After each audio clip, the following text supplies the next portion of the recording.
જય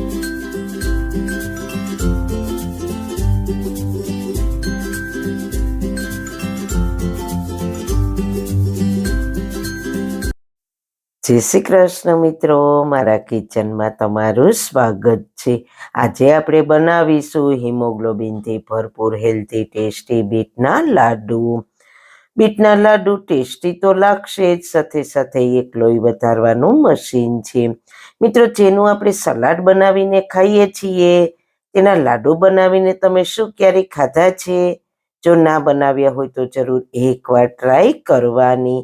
ગુણોનો ભંડાર છે, સાથે રોગ પ્રતિકારક શક્તિ વધારશે. તો સ્વાદની સાથે સાથે શરીરને અઢળક ફાયદા કરે તેવી મજેદાર રેસીપી શરૂ કરીએ. સૌથી પહેલા super tasty super healthy recipe બનાવવા માટે મેં અહીંયા 500 ગ્રામ બીટ લીધા છે. બીટને મેં સારી રીતના ધોઈ લીધા છે. તો હવે તેનો આગળ પાછળનો ભાગ કટ કરીને તેની છાલ ઉતારી લઈએ. બીટની છાલ ઉતાર્યા પહેલા તેને ધોઈને તેને કોરા કરી લેવાના, પછી તેની છાલ ઉતારવાની. બધા જ બીટની છાલ ઉતરી જાય પછી મીડિયમ જાડા હોલવાળી ખમણીથી બીટને છીણી લઈએ. બીટ આપણા શરીરમાં નવી ઉર્જા શક્તિ વધારે છે. બીટમાં ભરપૂર માત્રામાં વિટામિન સી અને પ્રોટીન હોય છે. સાથે સાથે બીટ એન્ટીઓક્સિડન્ટથી ભરપૂર હોય છે, જે આપણા શરીરની રોગ પ્રતિકારક શક્તિને મજબૂત બનાવે છે. સાથે શરીરમાં હિમોગ્લોબિન વધારવાનું પણ કામ કરે છે. તમે જોઈ શકો છો, મસ્ત મજાનું બીટનું છીણ તૈયાર કરી લીધું છે. હવે લાડુ બનાવવા માટે કડાઈમાં 1 ચમચી ઘી ગરમ થવા માટે મૂકીશું. ઘી ગરમ થાય એટલે આપણે બીટનું છીણ છે તે એડ કરી દઈએ. લાડુ બનાવવામાં આપણે ફક્ત 1 ચમચી ઘીનો ઉપયોગ કરીશું. વધારે ઘીની આ લાડુ બનાવવા માટે જરૂર નહીં પડે. હવે ઘીમાં બીટના છીણને 3 થી 4 મિનિટ શેકી લઈએ. આ લાડુને બનાવતા ફક્ત 10 થી 15 મિનિટનો સમય લાગે છે. અને હા, આ લાડુને એકવાર બનાવીને 15 થી 20 દિવસ સ્ટોર પણ કરી શકશો. તમે જોઈ શકો છો, આપણે બીટના છીણને ઘીમાં સારી રીતના શેકી લીધું છે. હલકું બીટનું છીણ સોફ્ટ થાય અને થોડો બીટના છીણનો કલર ચેન્જ થાય ત્યાં સુધી આપણે તેને ઘીમાં શેકવાનું છે. હવે તેમાં આપણે 1 કપ દૂધ એડ કરીશું. આપણે જે છીણ હતું તે 2 કપ જેટલું હતું, એટલે મેં 1 કપ દૂધ લીધું છે. છીણ કરતાં અડધું દૂધ લેવાનું છે. તમે 2 કપ છીણની સામે 2 કપ દૂધ પણ લઈ શકો છો. હવે છીણને દૂધ સાથે આપણે સારી રીતના કૂક થવા દેવાનું છે. છીણ એકદમ કૂક થઈને મીણ જેવું સોફ્ટ થાય ત્યાં સુધી તેને આપણે થવા દઈશું. ગેસની ફ્લેમ મીડિયમ રાખીશું અને થોડી વારે હલાવતા રહેવાનું છે. છીણને દૂધ સાથે શેકવાથી બીટમાં રહેલું પાણી પણ અલગ થશે, એટલે દૂધ અને બીટના પાણી સાથે આપણું બીટનું છીણ સારી રીતના શેકાઈને સોફ્ટ થઈ જશે. આ છીણને કૂક થતા લગભગ 5 થી 6 મિનિટ જેવો સમય લાગશે. જ્યારે બીટ શેકાઈને સોફ્ટ થઈ જશે ત્યારે તેનો કલર રેડમાંથી આવો સહેજ ડાર્ક કલર આવી જશે.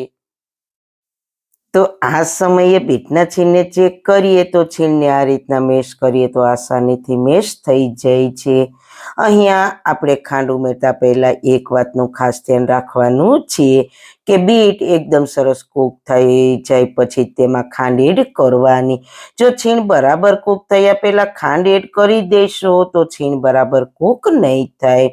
તો આપણું બીટ સરસ કૂક થઈ ગયું છે. તો હવે તેમાં 1/3 કપ ખાંડ એડ કરીશું. ખાંડ તમે તમારા ગળાશના ટેસ્ટ પ્રમાણે પ્લસ માઇનસ કરી શકો છો. બીટ સ્વાદમાં થોડા મીઠા હોય છે, એટલે ખાંડ બીટની મીઠાશ પર ડિપેન્ડ કરે છે. ખાંડ સારી રીતના મિક્સ થઈ જાય એટલે અડધા કપ જેટલું અને વજનમાં 50 ગ્રામ જેટલું ટોપરાનો પાવડર એડ કરીશું. તમારે જો આ છીણમાંથી હલવો બનાવવો હોય તો ટોપરાનો પાવડર નહીં ઉમેરવાનો. અત્યારે આપણે લાડુ બનાવવાના છીએ એટલે થોડું બાઇડિંગ માટે મેં ટોપરાનો પાવડર ઉમેર્યો છે. સારી રીતના મિક્સ કરી લઈએ. ટોપરાનો પાવડર મિક્સ થઈ જાય અને બીટના છીણમાંથી સાઈડમાંથી થોડું આ રીતના ઘી છૂટું પડતું દેખાય એટલે ગેસની ફ્લેમ સ્લો કરીને થોડા બદામ, કાજુ અને પિસ્તાની કતરણ એડ કરીશું. બિલકુલ ઓપ્શનલ છે, ના ઉમેરવા હોય તો સ્કીપ કરી શકો છો.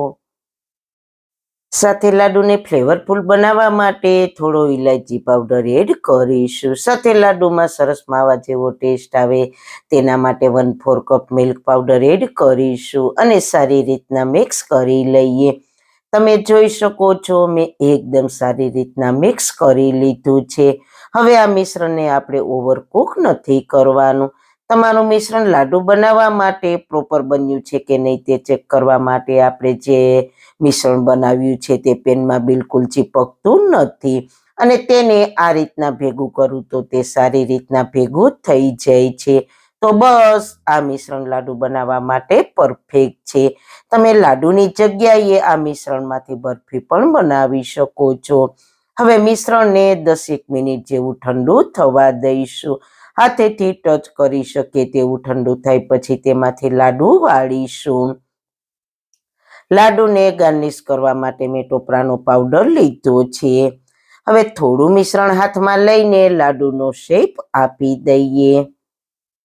લાડુ વળી જાય પછી તેને ટોપરાના પાવડરથી કોટ કરી લઈએ એટલે લાડુ એકબીજા સાથે ચોટે પણ નહીં અને લાડુનો લુક પણ સરસ આવે. હવે ઉપરથી પિસ્તાની કતરણથી સજાવીશું. તો આ રીતના બધા જ લાડુ વાળીને તૈયાર કરી લઈએ. તો જોતા જ ખાવાનું મન થઈ જાય તેવા બીટના લાડુ બન્યા છે ને બાકી આ લાડુ બહાર 2 થી 3 દિવસ અને ફ્રીજમાં 15 થી 20 દિવસ ખરાબ નહીં થાય. આ લાડુનો ટેસ્ટ તમને સરસ ટોપરા પાક જેવો જ લાગશે. તો ચોક્કસ એકવાર ટ્રાય કરજો. બાળકોથી લઈને વડીલો સુધી બધાને ખૂબ જ પસંદ આવશે. શરીરમાં લોહી વધશે અને હિમોગ્લોબિનનું પ્રમાણ પણ વધારશે. તમને એક લાડુ તોડીને બતાવવું તો છે ને એકદમ સરસ માખણ જેવા સોફ્ટ, મોંમાં મૂકતા જ પીગળી જાય તેવા બન્યા છે. તો મિત્રો તમને મારી આજની રેસીપી કેવી લાગી? જો સારી લાગી હોય તો તમારા ફ્રેન્ડ્સ ફેમિલીમાં શેર કરજો ને ચેનલ પર નવા છો તો પ્લીઝ ચેનલને સબસ્ક્રાઈબ કરવાનું બિલકુલ ના ભૂલતા. ફરી મળીશું એક નવી જ રેસીપી સાથે, નવી વાતો સાથે.